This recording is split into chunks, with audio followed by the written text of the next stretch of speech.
Hello, my name's Audrey Scanlan. I'm the Bishop of the Episcopal Diocese of Central Pennsylvania, and I'm coming to you today from my backwoods, one of my favorite places to be. And we are talking today, as we continue in our Lambeth series on the Lambeth Calls, we're continuing our conversation today around care for the environment and sustainable development. Today is the 17th of March, St. Patrick's Day, and we know and love St. Patrick, but today I want to share with you a different kind of saint in our Episcopal Church. I want to share with you some of the writing of Mary Oliver. She's not formally a saint, but she is much beloved. She is a poet and Episcopalian. She died in the year 2019. And wrote through the course of her life so many beautiful poems, most of them, or many of them, based in the natural world and appreciation of God's creation. One of the things that we talked about in the Lambeth study series that we've been doing on Thursday nights is the balance in the call that invites us to both lament for the harm that we've done to our environment, and also to treasure and celebrate the joy of God's creation. Mary Oliver is one of the best people that I know who treasures and celebrates the joy of God's creation. I have 3 poems of hers. It's hard to pick. I have several volumes of her poetry. I'll be reading to you today from this compilation called Devotions, and I couldn't pick, so I have 3 short poems to share with you, all from the pen of Mary Oliver and all about God's beautiful creation. And then, of course, I'll close with a prayer from the Book of Common Prayer. The first poem I'd like to share is titled, It Was Early. It was early, which has always been my hour to begin looking at the world, and of course, even in the darkness, to begin listening into it, especially under the pines where the owl lives and sometimes calls out as I walk by, as he did on this morning. So many gifts. What do they mean? In the marshes where the pink light was just arriving, the mink with his bristle tail was stalking the soft-eared mice, and in the pines the cones were heavy, each one ordained to open. Sometimes I need only to stand wherever I am to be blessed. Little mink, let me watch you. Little mice, run and run. Dear pine cone, let me hold you as you open.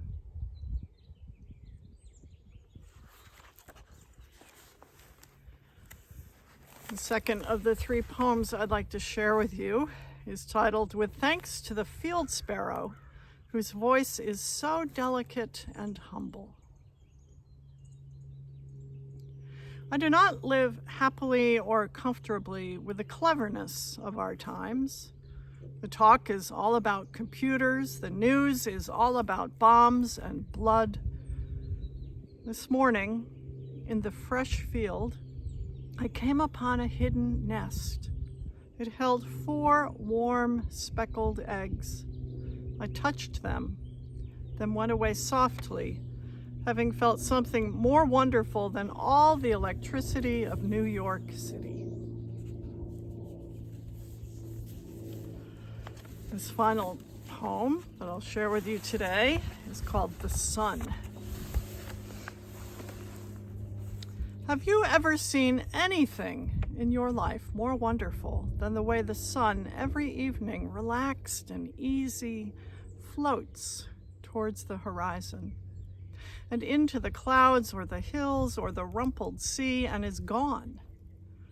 And how it slides again out of the blackness every morning on the other side of the world like a red flower, streaming upward on its heavenly oils, say on a morning in early summer at its perfect imperial distance.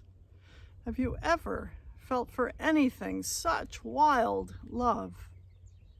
Do you think there is anywhere in any language a word billowing enough for the pleasure that fills you as the sun reaches out, as it warms you, as you stand there empty-handed? Or have you too turned from this world? Or have you too gone crazy for power, for things? That's a very small sampling of a very prolific author, Mary Oliver, a poet who speaks so poignantly about her joy in God's creation. I would hope that you would spend a few moments today wondering, what is it that you treasure about God's creation?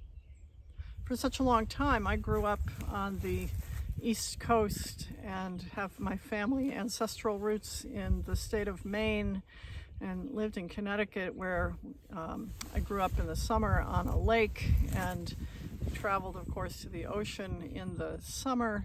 And so I've always had a deep affinity for water and for the ocean. But since I've been living in Pennsylvania, I have discovered a growing fondness for the woods.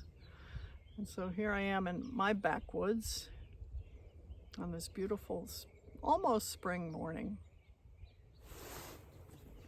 I'd like to share with you, we have a lot of prayers in the prayer book about creation, about the beauty of creation, the stewardship of creation. I'd like to pray with you today the thanksgiving for the beauty of the earth. Let us pray. We give you thanks, most gracious God, for the beauty of earth and sky and sea, for the richness of mountains, plains, and rivers, for the songs of birds and the loveliness of flowers. We praise you for these good gifts and pray that we may safeguard them for our posterity.